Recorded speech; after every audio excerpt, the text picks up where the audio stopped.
another model at you or another module at you here in just a second. We can't go into too much detail, but it deals specifically working with words and text and what they call tokenizing those words.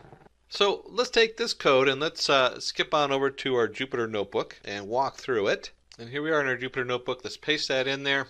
And I can run this code right off the bat. It's not actually going to display anything yet, but it has a lot going on in here. So at the top, we had the print module from the earlier one. I didn't know why that was in there.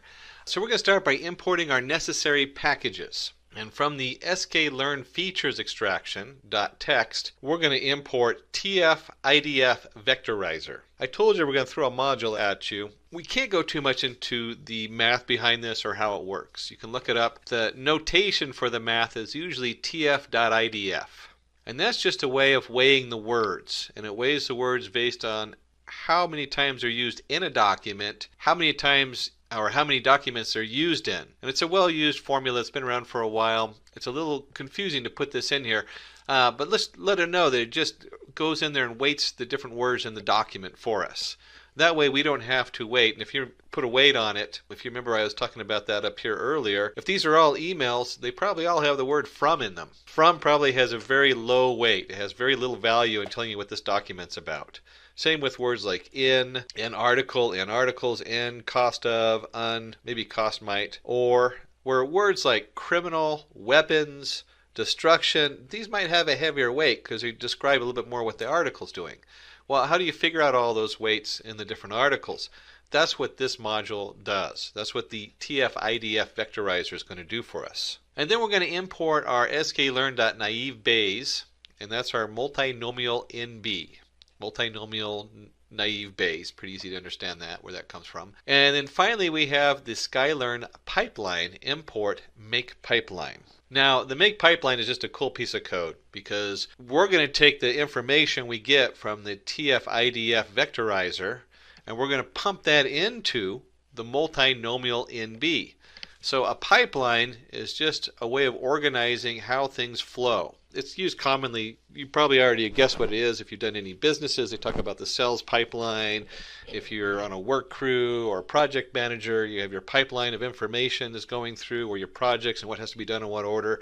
That's all this pipeline is. We're going to take the TF-ID vectorizer and then we're going to push that into the multinomial NB. Now, we've designated that as the variable model. We have our pipeline model. And we're going to take that model, and this is just so elegant. This is done in just a couple lines of code. Model.fit. And we're going to fit the data, and first the train data, and then the train target. Now, the train data has the different articles in it. You can see the one we were just looking at. And the train.target is what category they already categorized that particular article as. And what's happening here is the train data is going into the TF-ID vectorizer. So when you have one of these articles, it goes in there, it weights all the words in there. So there's thousands of words with different weights on them. I remember once running a model on this and I literally had 2.4 million tokens go into this. So when you're dealing like large document bases, you can have a huge number of different words. It then takes those words, gives them a weight, and then based on that weight, based on the words and the weights, and then puts that into the multinomial NB. And once we go into our naive Bayes, we want to put the train target in there. So the train data that's been mapped to the TF-ID vectorizer is now going through the multinomial NB, and then we're telling it, well, these are the answers.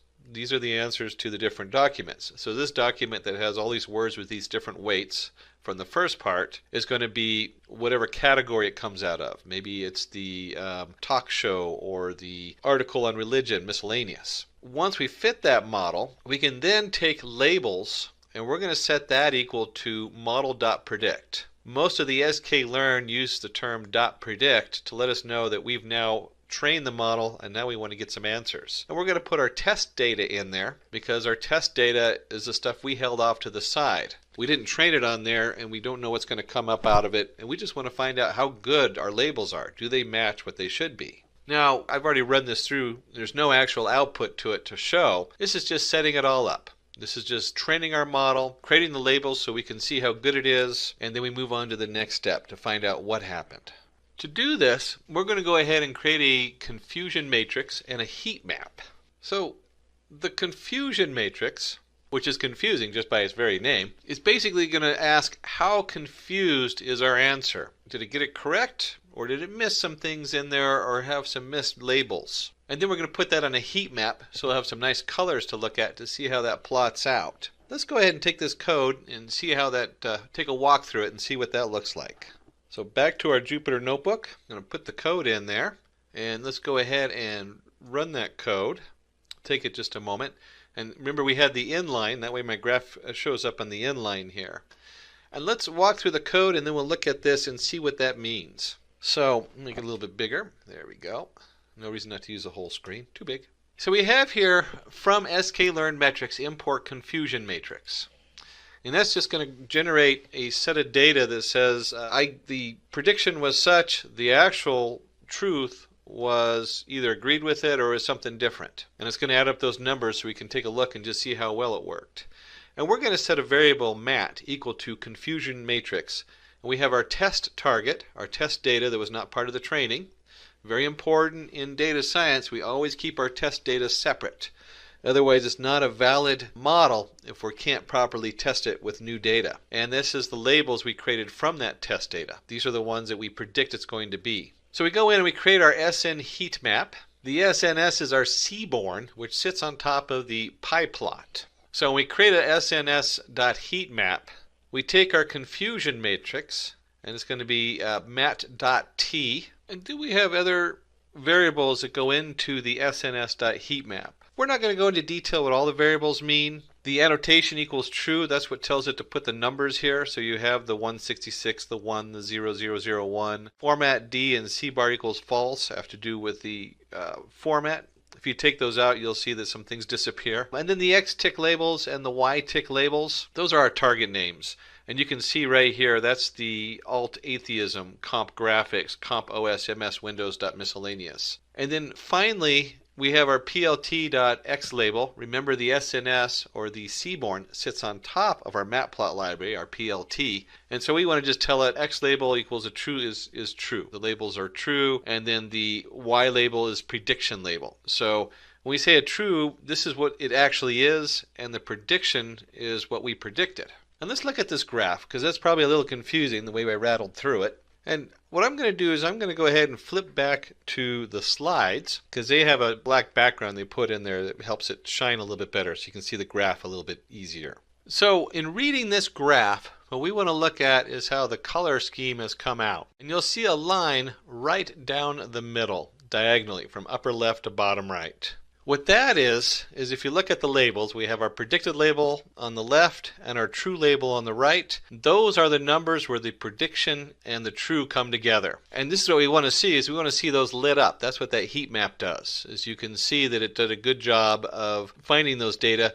And you'll notice that there's a couple of red spots on there where it missed. You know, it's a little confused when we talk about talk religion miscellaneous versus talk politics miscellaneous, social religion Christian versus alt atheism. It mislabeled some of those. And those are very similar topics, so you could understand why it might mislabel them. But overall, it did a pretty good job. If we're going to create these models, we want to go ahead and be able to use them. So let's see what that looks like. To do this, let's go ahead and create a definition, a function to run. And we're going to call this function, let me just expand that just a notch here. There we go. I like mine in big letters. Predict categories. We want to predict the category. We're going to send it S, a string. And then we're sending it train equals train. We have our training model. And then we had our pipeline, model equals model. This way we don't have to resend these variables each time. The definition knows that because I said train equals train, and I put the equal for model. And then we're going to set the prediction equal to the model.predictS. So it's going to send whatever string we send to it. It's going to push that string through the pipeline, the model pipeline. It's going to go through and tokenize it and put it through the TF, IDF, convert that into numbers and weights for all the different documents and words, and then it'll put that through our naive Bayes. And from it, we'll go ahead and get our prediction. We're going to predict what value it is. And so we're going to return train.targetNamesPredict of 0. And remember that the train.targetNames, that's just categories. I could have just as easily put categories in there .predict of 0. So we're taking the prediction, which is a number, and we're converting it to an actual category. We're converting it from, I don't know what the actual numbers are, but let's say 0 equals alt atheism. So we're going to convert that 0 to the word, or 1, maybe it equals comp graphics. So we're going to convert number 1 into comp graphics. That's all that is. And then we got to go ahead and then we need to go ahead and run this. So I load that up. And then once I run that, we can start doing some predictions. I'm going to go ahead and type in predict category.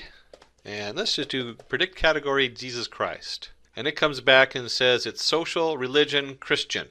That's pretty good. Now, note I didn't put print on this. One of the nice things about the Jupyter Notebook Editor and a lot of inline editors is if you just put the name of the variable out as returning the variable train.target_names, it'll automatically print that for you. In your own IDE, you might have to put in print. Let's see where else we can take this. And maybe you're a space science buff. So how about sending load to International Space Station? And if we run that, we get science space. Or maybe you're a automobile buff. And let's do, they were going to tell me Audi is better than BMW, but I'm going to do BMW is better than an Audi. So maybe you're a car buff. And we run that, and you'll see it says recreational. I'm assuming that's what REC stands for. Autos. So I did a pretty good job labeling that one. How about if we have something like a caption running through there? President of India. And if we run that, it comes up and says talk, politics, miscellaneous. So when we take our definition or our function and we run all these things through, kudos, we made it. We were able to correctly classify texts into different groups based on which category they belong to using the naive Bayes classifier. Now, we did throw in the pipeline, the TF-IDF vectorizer. We threw in the graphs. Those are all things that you don't necessarily have to know to understand the naive Bayes setup or classifier. But they're important to know. One of the main uses for the naive Bayes is with the TF-IDF tokenizer or vectorizer, where it tokenizes the word and adds labels. And we use the pipeline because you need to push all that data through, and it makes it really easy and fast. You don't have to know those to understand naive Bayes, but they certainly help for understanding the industry and data science. And we can see our categorizer, our naive Bayes classifier. We were able to predict the category religion, space, motorcycles, autos, politics, and properly classify all these different things we pushed into our prediction and our trained model. Before we dive into the SVM, let's take a look at applications of the support vector machine. At least some general ones that are commonly used with it. Face detection, text and hypertext categorization, classification of images, and bioinformatics. These are only but a few of those that are used with this SVM. As we go through this lesson, see if you can figure out what other ones you could apply it to, and also what you would want to use some other tools for. So in this example, last week, my son and I visited a fruit shop. Dad, is that an apple or a strawberry? So the question comes up, what fruit did I just pick up from the fruit stand? After a couple of seconds, you can figure out that it was a strawberry. So let's take this model a step further, and let's, why not build a model which can predict an unknown data? And in this, we're going to be looking at some sweet strawberries or crispy apples. We want it to be able to label those two and decide what the fruit is. And we do that by having data already put in. So we already have a bunch of strawberries, we know are strawberries, and they're already labeled as such.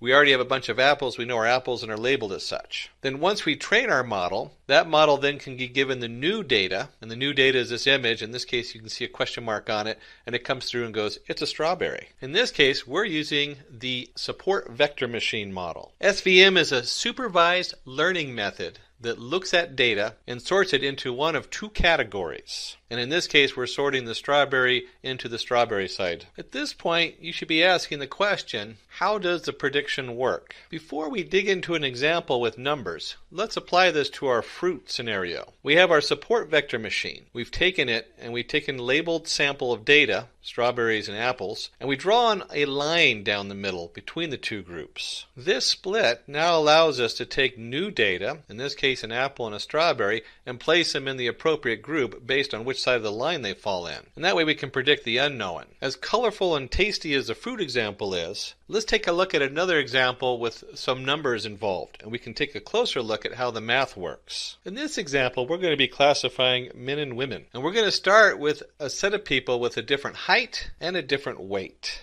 And to make this work, we'll have to have a sample data set of female, where we have their height and weight, 174, 65, 174, 88, and so on. And we'll need a sample data set of the male. They have a height 179, 90, 180 to 80, and so on. Let's go ahead and put this on a graph so we have a nice visual. So you can see here we have two groups based on the height versus the weight. And on the left side, we're going to have the women. On the right side, we're going to have the men. Now, if we're going to create a classifier, let's add a new data point and figure out if it's male or female. So before we can do that, we need to split our data first. We can split our data by choosing any of these lines. In this case, we've drawn two lines through the data in the middle that separates the men from the women. But to predict the gender of a new data point, we should split the data in the best possible way. And we say the best possible way because this line has a maximum space that separates the two classes. Here you can see there's a clear split between the two different classes, and in this one there's not so much a clear split. This doesn't have the maximum space that separates the two. That is why this line best splits the data. We don't want to just do this by eyeballing it. And before we go further, we need to add some technical terms to this. We can also say that the distance between the points in the line should be as far as possible. In technical terms, we can say the distance between the support vector and the hyperplane should be as far as possible. And this is where the support vectors are the extreme points in the data set. And if you look at this data set, they have circled 2 points which seem to be right on the outskirts of the women and one on the outskirts of the men. And hyperplane has a maximum distance to the support vectors of any class. Now you'll see the line down the middle, and we call this the hyperplane because when you're dealing with multiple dimensions, it's really not just a line but a plane of intersections. And you can see here where the support vectors have been drawn in dashed lines. The math behind this is very simple. We take d plus, the shortest distance to the closest positive point, which would be on the men's side, and d minus is the shortest distance to the closest negative point, which is on the women's side. The sum of d plus and d minus is called the distance margin, or the distance between the two support vectors that are shown in the dashed lines. And then, by finding the largest distance margin, we can get the optimal hyperplane. Once we've created an optimal hyperplane, we can easily see which side the new data fits in. And based on the hyperplane, we can say the new data point belongs to the male gender. Hopefully that's clear how that works on a visual level. As a data scientist, you should also be asking what happens if the hyperplane is not optimal. If we select a hyperplane having low margin, then there is a high chance of misclassification. This particular SVM model, the one we discussed so far, is also called or referred to as the LSVM.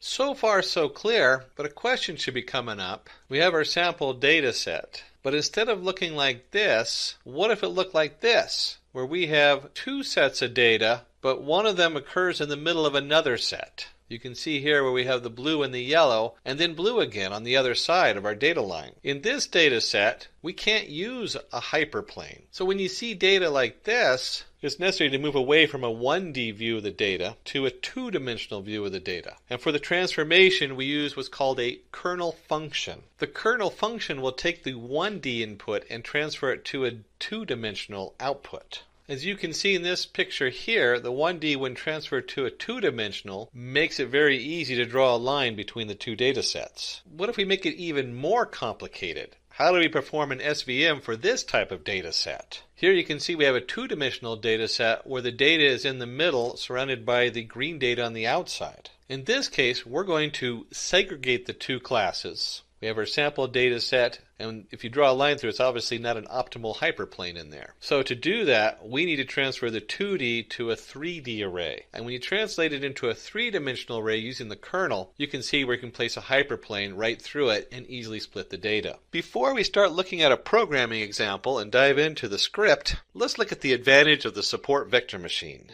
We'll start with high-dimensional input space, or sometimes referred to as the curse of dimensionality. We looked at earlier 1 dimension, 2 dimension, 3 dimension. When you get to 1,000 dimensions, a lot of problems start occurring with most algorithms that have to be adjusted for. The SVM automatically does that in high dimensional space. One high dimensional space that we work on is sparse document vectors. This is where we tokenize the words in documents so we can run our machine learning algorithms over them. I've seen ones get as high as 2.4 million different tokens. That's a lot of vectors to look at. And finally, we have regularization parameter. The regularization parameter, or lambda, is a parameter that helps figure out whether we're going to have a bias or overfitting of the data. Whether it's going to be overfitted to a very specific instance or it's going to be biased to a high or low value. With the SVM, it naturally avoids the overfitting and bias problems that we see in many other algorithms. These three advantages of the support vector machine make it a very powerful tool to add to your repertoire of machine learning tools. Now, we did promise you a use case study where we're actually going to dive into some Python programming. And so we're going to go into a problem statement and start off with the zoo. So in the zoo example, we have family members going to the zoo and we have the young child going, "Dad, is that a group of crocodiles or alligators?" Well, that's hard to differentiate. And zoos are a great place to start looking at science and understanding how things work, especially as a young child. And so we can see the parents sitting here thinking, well, what is the difference between a crocodile and an alligator? Well, one, crocodiles are larger in size, alligators are smaller in size. Snout width, the crocodiles have a narrow snout and alligators have a wider snout. And of course, in the modern day and age, the father's sitting here thinking, how can I turn this into a lesson for my son? And he goes, let a support vector machine segregate the two groups. I don't know if my dad ever told me that, but that would be funny. Now, in this example, we're not going to use actual measurements and data. We're just using that for imagery. And that's very common in a lot of machine learning algorithms and setting them up. But let's roll up our sleeves, and we'll talk about that more in just a moment as we break into our Python script. So here we arrive in our actual coding. And I'm going to move this into a Python editor in just a moment. But let's talk a little bit about what we're going to cover. First, we're going to cover in the code the setup, how to actually create our SVM. And you're going to find that there's only 2 lines of code that actually create it, and the rest of it is done so quick and fast that it's all here in the first page. And we'll show you what that looks like as far as our data, because we're going to create some data. I talked about creating data just a minute ago. And so we'll get into the creating data here, and you'll see this nice correction of our 2 blobs, and we'll go through that in just a second. And then the second part is we're going to take this and we're going to bump it up a notch. We're going to show you what it looks like behind the scenes. But let's start with actually creating our setup. I like to use the Anaconda Jupyter Notebook because it's very easy to use, but you can use any of your favorite Python editors or setups and go in there. But let's go ahead and switch over there and see what that looks like.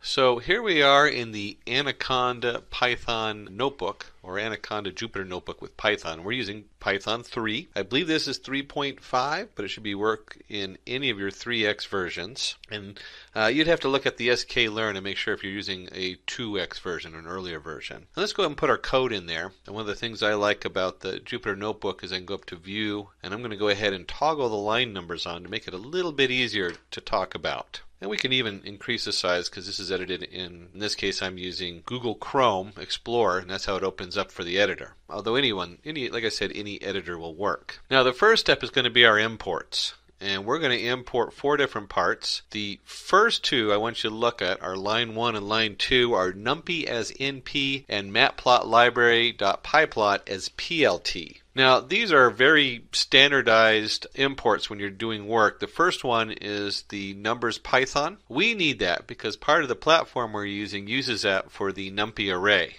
And I'll talk about that in a minute so you can understand why we want to use a numpy array versus the standard Python array. And normally it's pretty standard setup to use np for numpy. The matplot library is how we're going to view our data. So this has, you do need the np for the sklearn module, but the matplot library is purely for our use for visualization. And so you really don't need that for the SVM, but we're going to put it there so you have a nice visual aid and we can show you what it looks like. That's really important at the end when you finish everything, so you have a nice display for everybody to look at. And then finally, I'm going to jump one ahead to line number 4. That's the sklearn.datasets.samples generator import and make blobs. And I told you that we were going to make up data. And this is a tool that's in the sklearn to make up data. I personally don't want to go to the zoo, get in trouble for jumping over the fence, and probably get eaten by the crocodiles or alligators as I work on measuring their snouts and width and length. Instead, we're just going to make up some data. And that's what that make blobs is. It's a wonderful tool if you're ready to test your setup and you're not sure about what data you're going to put in there. You can create this blob and it makes it real easy to use. And finally, we have our actual SVM, the sklearn import SVM on line 3. So that covers all our imports. We're going to create, remember I used the make blobs to create data. And we're going to create a capital X and a lowercase y equals make blobs in samples equals 40. So we're going to make 40 lines of data. It's going to have 2 centers with a random state equals 20. So each group's going to have 20 different pieces of data in it. And the way that looks is that we'll have under X an XY plane. So I'll have 2 numbers under X, and Y will be 0 or 1. That's the 2 different centers. So we have yes or no, in this case alligator or crocodile. That's what that represents. And then I told you that the actual sklearn or the SVM is in 2 lines of code. And we see it right here with CLF equals svm.svc kernel equals linear, and I set C equal to 1. Although in this example, since we are not regularizing the data, because we want it to be very clear and easy to see, I went ahead, you can set it to 1,000 a lot of times when you're not doing that. But for this thing, linear, because it's a very simple linear example, we only have the 2 dimensions, and it'll be a nice linear hyperplane. It'll be a nice linear line instead of a full plane. So we're not dealing with a huge amount of data.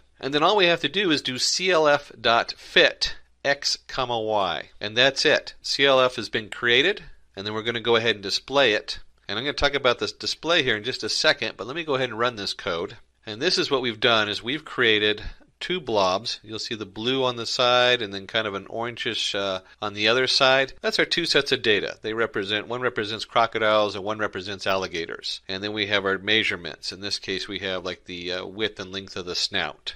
And I did say I was going to come up here and talk just a little bit about our plot. And you'll see PLT, that's what we imported. We're going to do a scatter plot. That means we're just putting dots on there.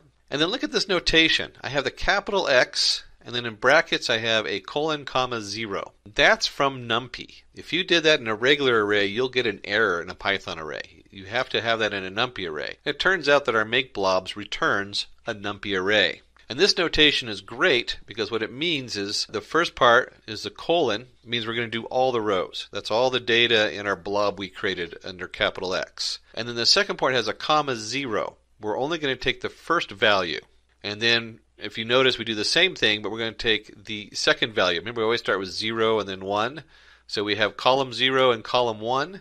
And you can look at this as our XY plots. The first one is the X plot, and the second one is the Y plot. So the first one is on the bottom, 0, 2, 4, 6, 8, and 10. And then the second one, X of the 1, is the 4, 5, 6, 7, 8, 9, 10 going up the left-hand side. S equals 30 is just the size of the dot, so we can see them instead of real tiny dots. And then CMap equals plt.cm.paired. And you'll also see the C equals Y. That's the color. We're using 2 colors, 0, 1, and that's why we get the nice blue and the 2 different colors for the alligator and the crocodile. Now you can see here that we did this, the actual fit was done in 2 lines of code. A lot of times there'll be a third line where we regularize the data. We set it between like -1 and 1, and we reshape it. But for this, it's not necessary, and it's also kind of nice because you can actually see what's going on. And then if we wanted to actually run a prediction. Let's take a look and see what that looks like. And to predict some new data, and we'll show this again as we get towards the end of digging in deep, you can simply assign your new data. In this case, I am giving it a width and length 3, 4 and a width and length 5, 6.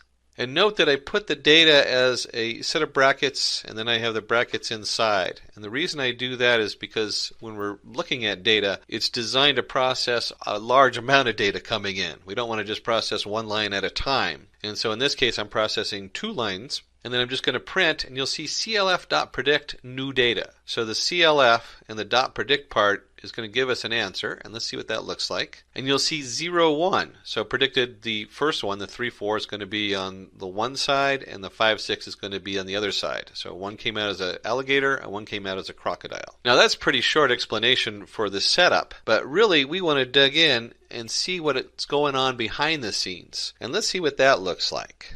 So the next step is to dig in deep and find out what's going on behind the scenes. And also put that in a nice pretty graph. we're going to spend more work on this than we did actually generating the original model. And you'll see here that we go through a few steps, and I'll move this over to our editor in just a second.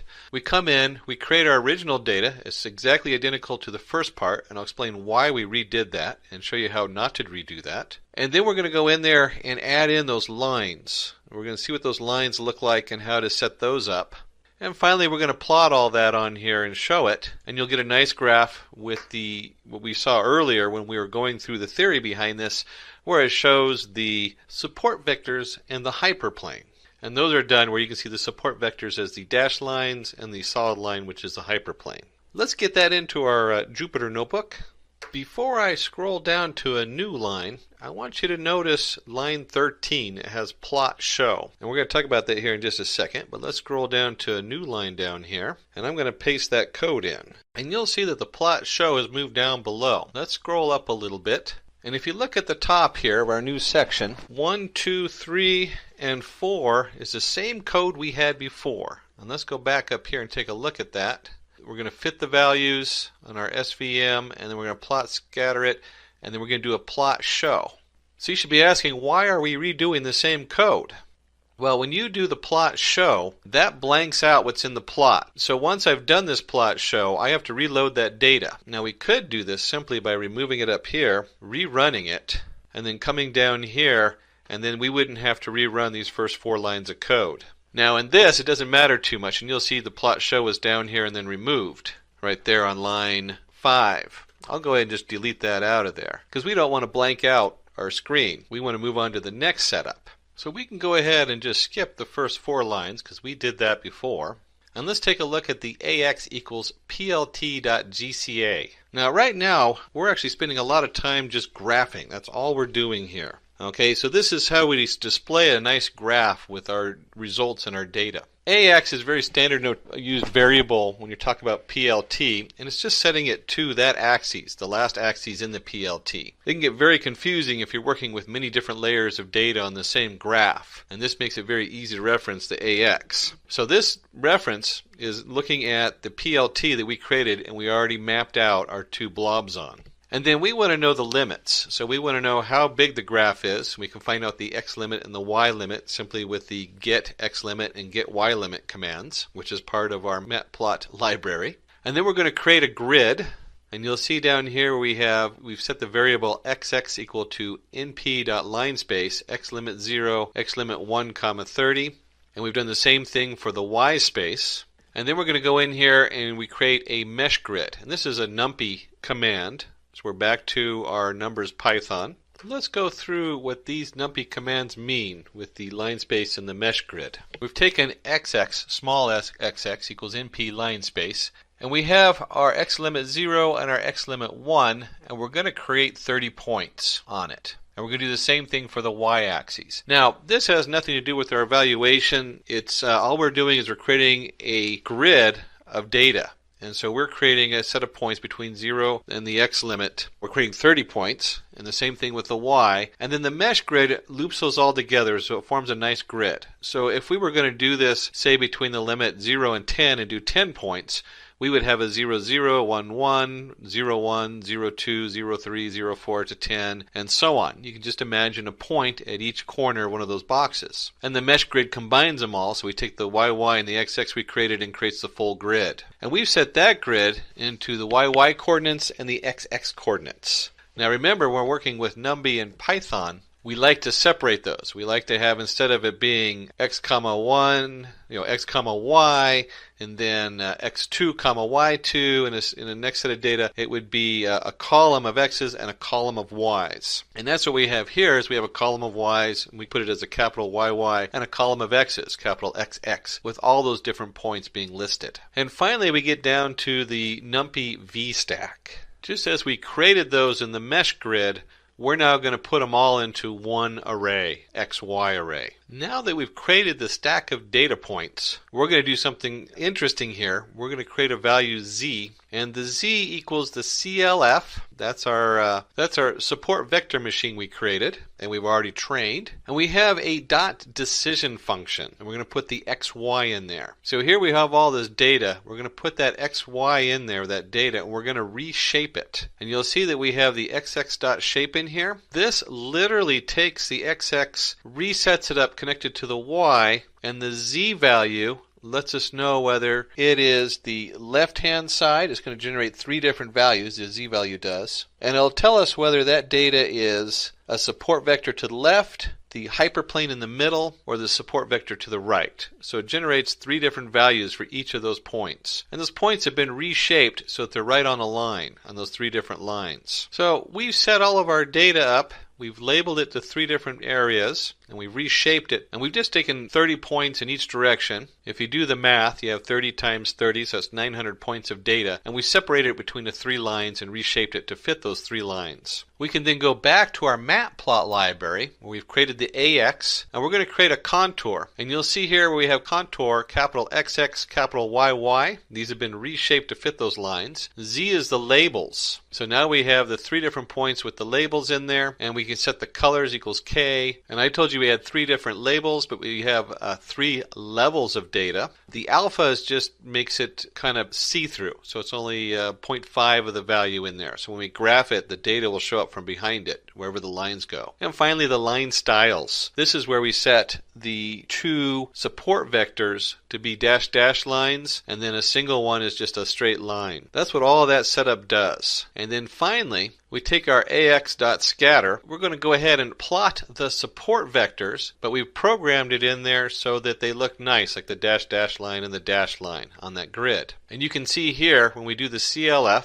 dot support vectors, we are looking at column 0 and column 1. And then again, we have the S equals 100, so we're going to make them larger. And the line width equals 1, face colors equals none. Let's take a look and see what that looks like when we show it. And you can see when we get down to our end result, it creates a really nice graph. We have our 2 support vectors in dashed lines, and they have the near data. So you can see those 2 points, or in this case the 4 points, where those lines nicely cleave the data. And then you have your hyperplane down the middle, which is as far from the 2 different points as possible, creating the maximum distance. So you can see that we have our nice output for the size of the body and the width of the snout, and we've easily separated the 2 groups of crocodile and alligator. Congratulations! You've done it. We've made it. Of course, these are pretend data for our crocodiles and alligators, but this hands-on example will help you to encounter any support vector machine projects in the future. And you can see how easy they are to set up and look at in depth. We're going to cover the K nearest neighbors, I'll refer to as KNN.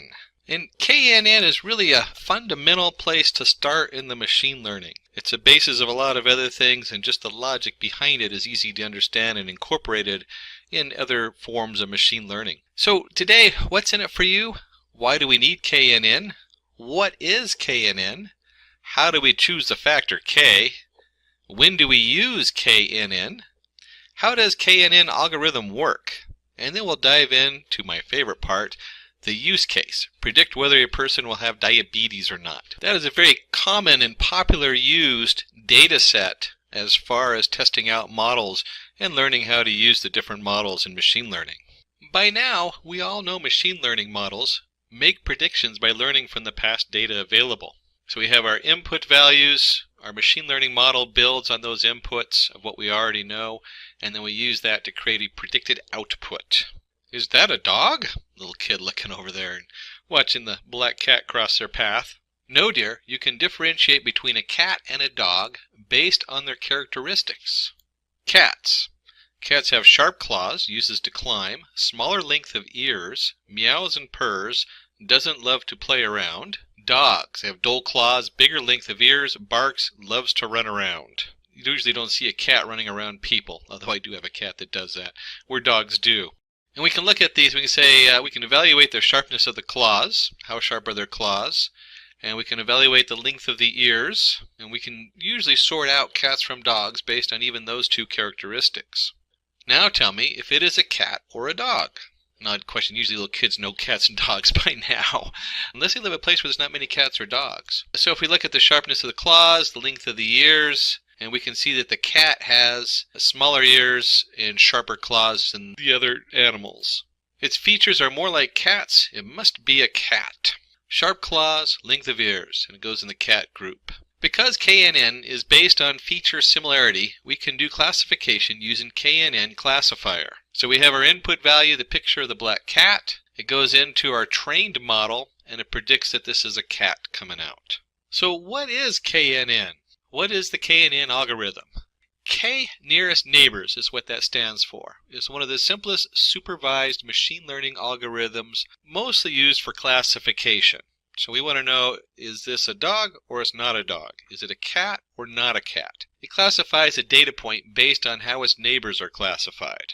KNN stores all available cases and classifies new cases based on a similarity measure. And here we've gone from cats and dogs right into wine, another favorite of mine. KNN stores all available cases and classifies new cases based on a similarity measure. And here you see we have a measurement of sulfur dioxide versus the chloride level, and then the different wines they've tested and where they fall on that graph based on how much sulfur dioxide and how much chloride. K in KNN is a perimeter that refers to the number of nearest neighbors to include in the majority of the voting process. And so if we add a new glass of wine there, red or white, we want to know what the neighbors are. In this case, we're going to put K equals 5.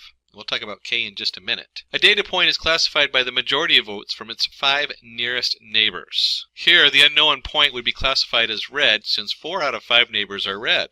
So how do we choose K? How do we know K equals 5?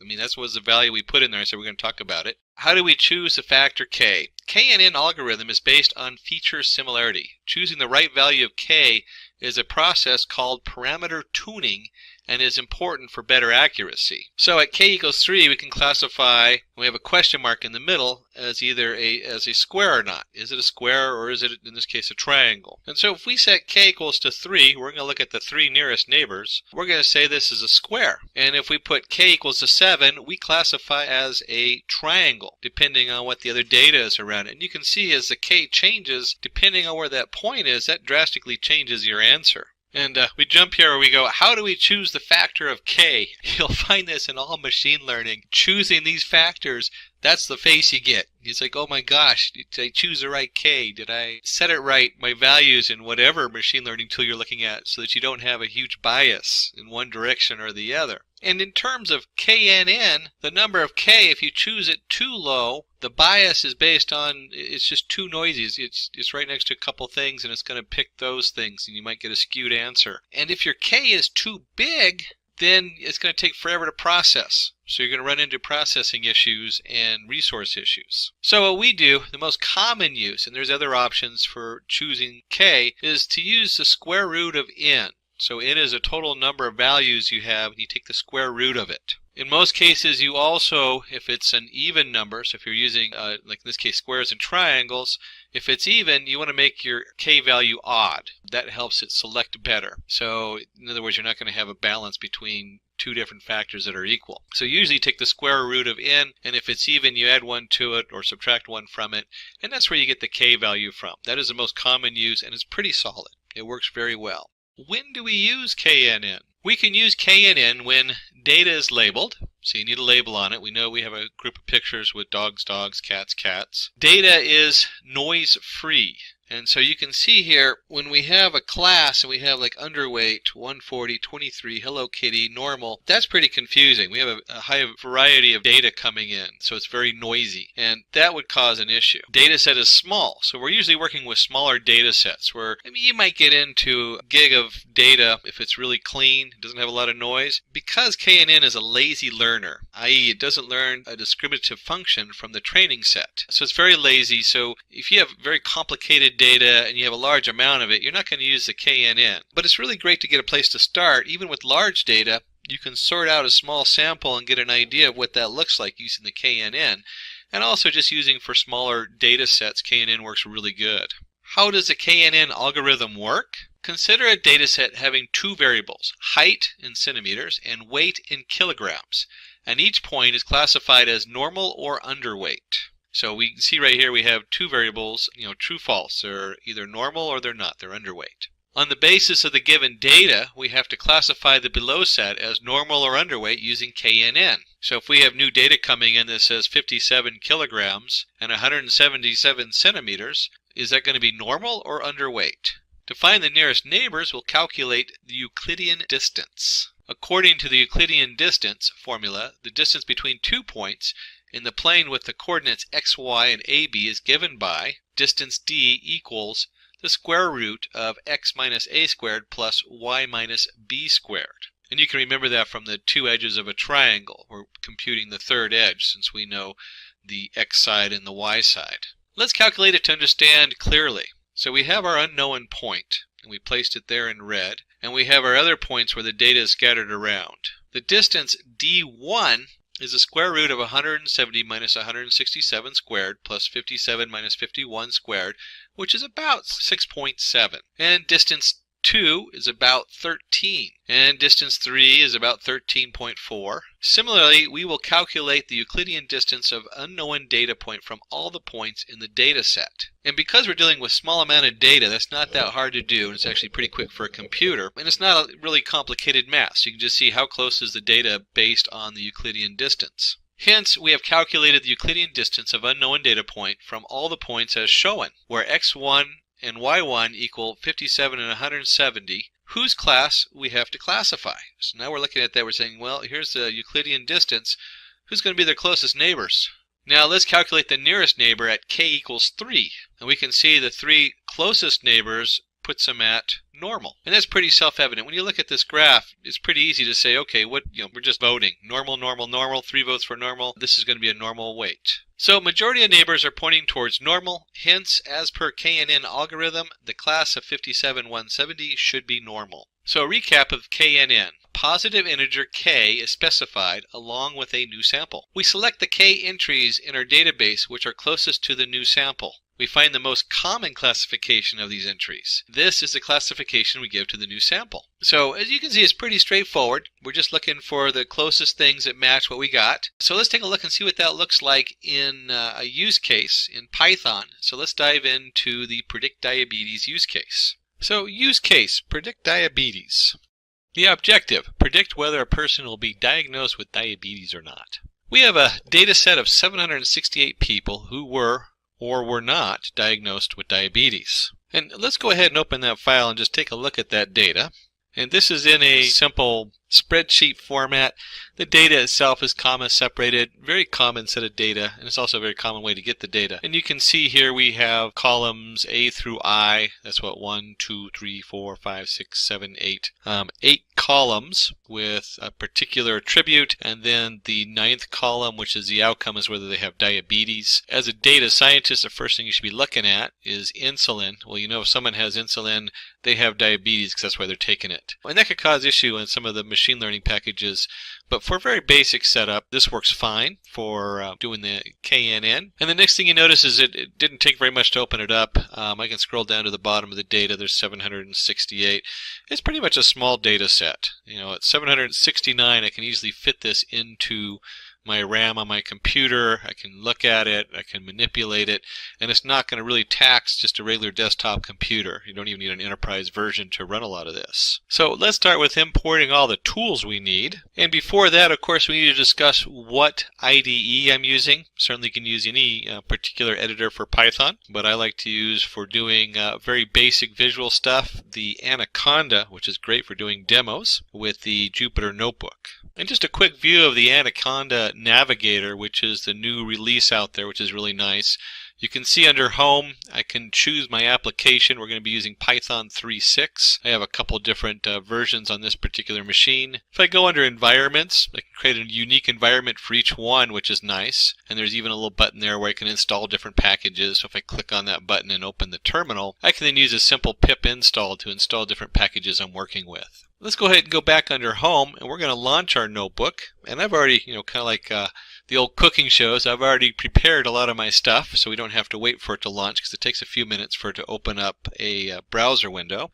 In this case, it's going to open up Chrome because that's my default that I use. And since the script is pre-done, you'll see I have a number of windows open up at the top. the one we're working in. And since we're working on the KNN predict whether a person will have diabetes or not, let's go ahead and put that title in there. And I'm also going to go up here and click on cell. Actually, we want to go ahead and first insert a cell below, and then I'm going to go back up to the top cell, and I'm going to change the cell type to Markdown. That means this is not going to run as Python. It's a Markdown language. So if I run this first one, it comes up in nice big letters, which is kind of nice. Remind us what we're working on. And by now, you should be familiar with doing all of our imports. We're going to import the pandas as PD, import numpy as NP. Pandas is the pandas data frame, and numpy is a number array. Very powerful tools to use in here. So we have our imports. So we've brought in our pandas, our numpy, our two general Python tools. And then you can see over here we have our train test split. By now you should be familiar with splitting the data. We want to split part of it for training our thing and then training our particular model. And then we want to go ahead and test the remaining data just to see how good it is. Pre-processing, a standard scalar preprocessor, so we don't have a bias of really large numbers. Remember in the data we had like number of pregnancies isn't going to get very large, where the amount of insulin they take can get up to 256. So 256 versus 6.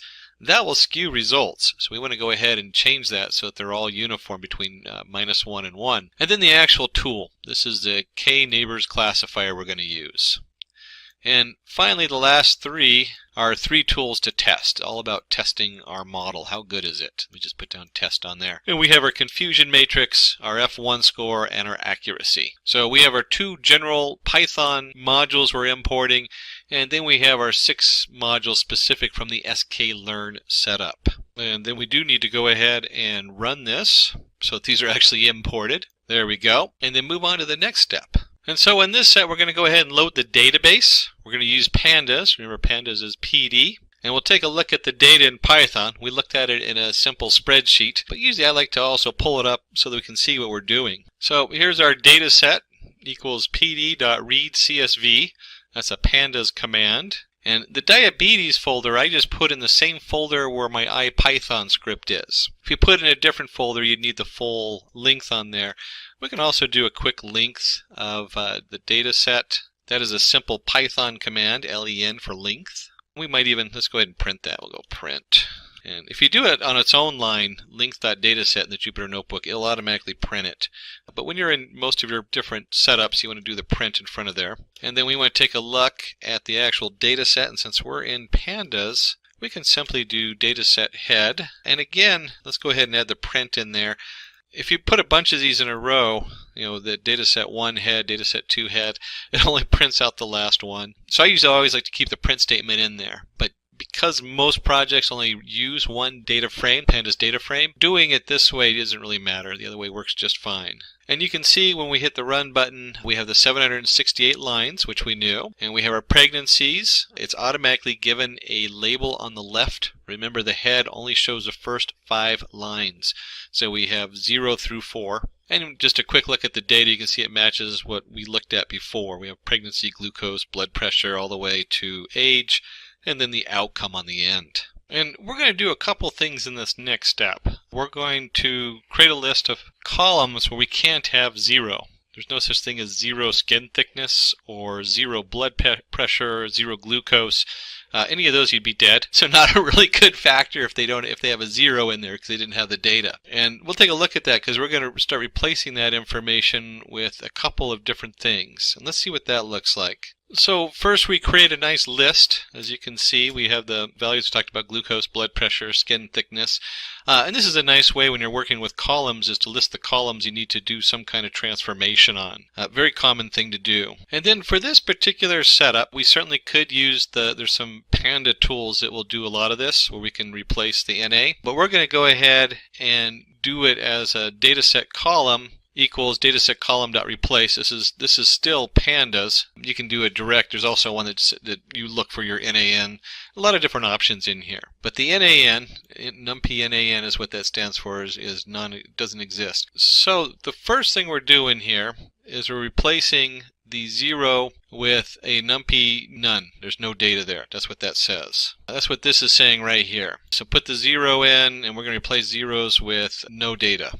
So if it's a 0, that means the person's, well, hopefully not dead. Hopefully they just didn't get the data. The next thing we want to do is we're going to create the mean which is the integer from the data set from the column dot mean, where we skip NAs. We can do that. That is a pandas command there, the skip NA. So we're going to figure out the mean of that data set. And then we're going to take that data set column and we're going to replace all the NP/NaN with the means. Why did we do that? And we could have actually just taken this step and gone right down here and just replaced 0 and skip anything except you could actually, there's a way to skip zeros and then just replace all the zeros. But in this case, we want to go ahead and do it this way. So you can see that we're switching this to a non-existent value. Then we're going to create the mean.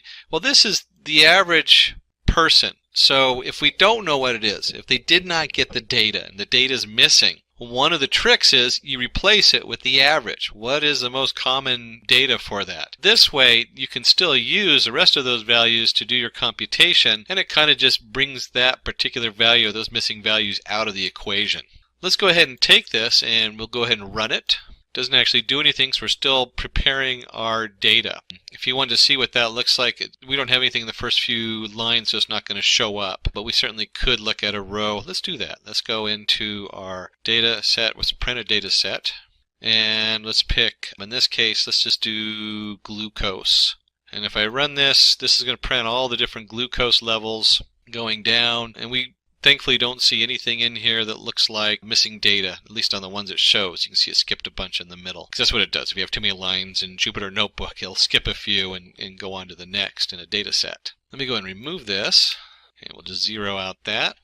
And of course, before we do any processing, before proceeding any further, we need to split the data set into our train and testing data. That way we have something to train it with and something to test it on. And you're going to notice we did a little something here with the pandas database code. There we go, my drawing tool. We've added in this right here off the data set. And what this says is that the first one in pandas, this is from the PD pandas, it's going to say within the data set, we want to look at the I location, and it is all rows. That's what that says. So we're going to keep all the rows, but we're only looking at column 0 to 8. Remember, column 9, here it is right up here, we printed it in here, is outcome. Well, that's not part of the training data, that's part of the answer. Yes, column 9, but it's listed as 8, number 8. So 0 to 8 is 9 columns. So 8 is the value. And when you see it in here, 0, this is actually 0 to 7. It doesn't include the last one. And then we go down here to Y, which is our answer, and we want just the last one, just column 8. And you can do it this way with this particular notation. And then if you remember, we imported the train test split. That's part of the sklearn right there. And we simply put in our X and our Y. We're going to do random state equals 0. You don't have to necessarily seed it. That's a seed number. I think the default is 1 when you seed it. I'd have to look that up. And then the test size. Test size is 0.2. That simply means we're going to take 20% of the data and put it aside so that we can test it later. That's all that is. And again, we're going to run it. Not very exciting. So far, we haven't had any printout other than to look at the data. But that is, a lot of this is prepping this data. Once you prep it, the actual lines of code are quick and easy.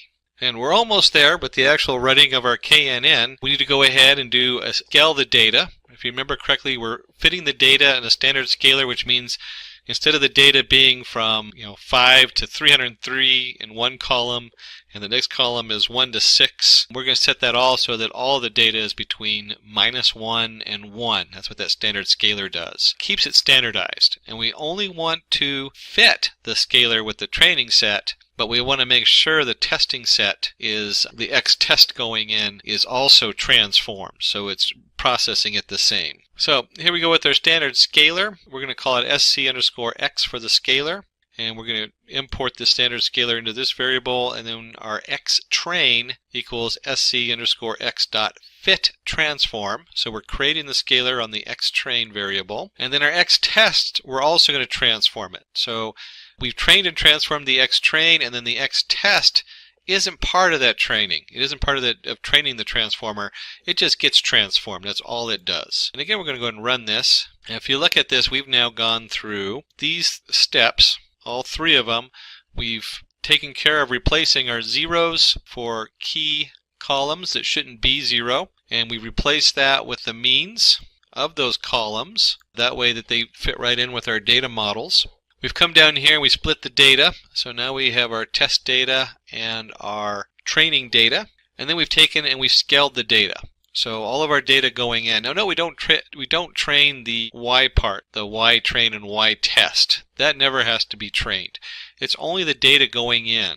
That's what we want to train in there. Then define the model using K-neighbors classifier and fit the train data in the model. So we do all that data prep, and you can see down here we're only going to have a couple lines of code where we're actually building our model and training it. That's one of the cool things about Python and how far we've come. It's such an exciting time to be in machine learning because there's so many automated tools.